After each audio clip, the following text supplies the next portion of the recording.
paroles et vos actions. Être chrétien n'est pas simplement une question d'arguments et de théorie. Être chrétien, être enfant de Dieu, c'est mener une vie quotidienne guidée et fondée sur les réalités spirituelles que Dieu a créées à travers le Christ. C'est le point de départ à partir duquel découle tout ce dont Jean parle dans ce chapitre. Le point de départ est le grand amour de Dieu qui a fait de nous ses enfants et que cet amour reçu par grâce nous transforme non seulement pour être appelés enfants de Dieu, mais pour nous comporter comme tels. Je suis le plus jeune de 4 frères et nous avons tous les 4 étudié dans la même école, au moins. Notre éducation de base, de nombreux professeurs qui ont enseigné à mes frères étaient aussi mes professeurs. Alors, quand ce fut à mon tour de faire mon parcours dans cette école, la renommée des Madras m'a précédé. La question obligatoire de ces premiers jours de l'année scolaire des professeurs. Est-ce que ta sœur est Nelly ou Lottie ou Ruben Madera? Mes frères étaient connus dans cette école pour être d'excellents élèves et ici sont arrivés les derniers. Madera. Et à votre avis, qu'est-ce qu'on attendait? Que je serais aussi une Madera. Dieu merci, je n'ai pas quitté la caste Madera en si mauvais chemin. Mais j'ai compris qu'être Madera avait des implications dans la vie quotidienne. De la même manière, faire partie de la famille de Dieu, être un enfant de Dieu, a aussi des implications évidentes dans la vie quotidienne. Il existe certaines attentes auxquelles les enfants de Dieu devraient et peuvent répondre.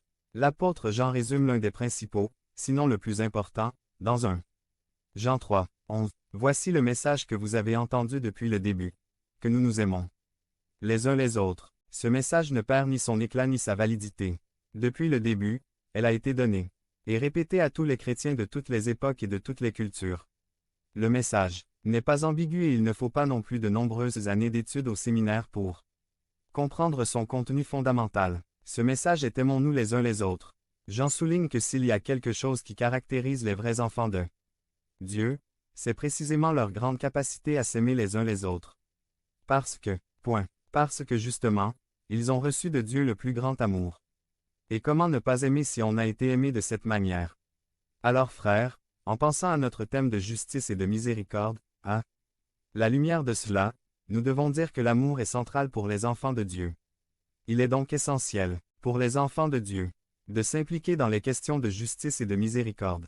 S'aimer les uns les autres est le résultat direct du fait d'avoir été aimé par Dieu et d'avoir été adopté dans la famille de Dieu.